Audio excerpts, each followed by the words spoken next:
All right, look, we know Hollywood loves to make reboots, right? The Jaguars season overall has kind of been just reboot after reboot. Don't advance anything. It's been done to death. It's the same thing over and over and over. Late touchdown that costs the Jaguars. Blown coverage that gives up a big play. And it ends in a close loss after close loss. It's just the same old song and dance every week. I mean, honestly, it's just wild how stuff just doesn't change. It sounds like a broken record. Everyone's tired of hearing it. The players are tired of talking about it. And it kind of makes me feel like this, like I'm tired of trying to explain it.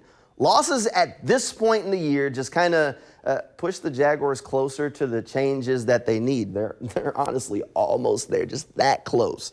But Shad Khan's patient. I mean, he's more patient than me. My patience level is like on E at all times. And he's more patient than many of you out there. Or maybe Shad Khan's just playing chess while we're playing checkers. He's playing the long game. I know there are some Jaguars fans out there that are rooting for losses so the Jaguars can secure that high draft pick.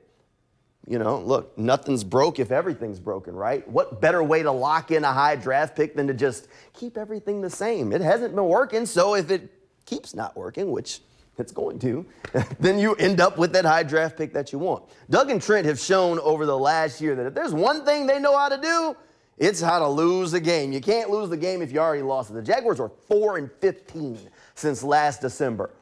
4-15. They got no answers.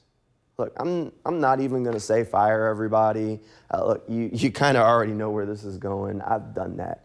Everyone knows that's what needs to happen, what has to happen. There's no other way about it. Instead, let's talk about things that are more pleasant than watching 4 quarters of Jaguars football right now. Like getting a tooth pulled. Or how about another one? Having a migraine. I know everybody's had a day that's been sidetracked by that, but it's still better than having to kind of suffer through what they've been putting out on the football field. Or, here's one, waving at somebody you thought was waving at you only to realize they were waving at the person behind you.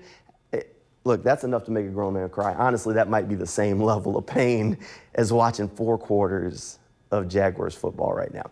At this point, it's just bad. And the injuries honestly have made it worse. Or maybe they're getting everybody ready for what could be a harsh reality that's coming in the near future. Evan Ingram, Christian Kirk have become fan favorites. And for good reason. They're leaders on this team. But what if the Jaguars move on from Christian Kirk and Evan Ingram this offseason?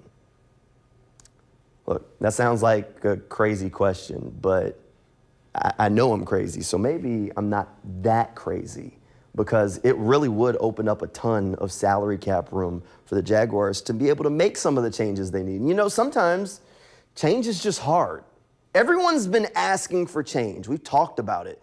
And everyone wants to be like, well, the Detroit Lions, who are one of the best teams in the league right now. But are you ready for what could come with that? Sometimes part of change means losing some of the leaders on the team and making some tough choices. Look, it's hard to say goodbye. We could play the Boys to Men song right now.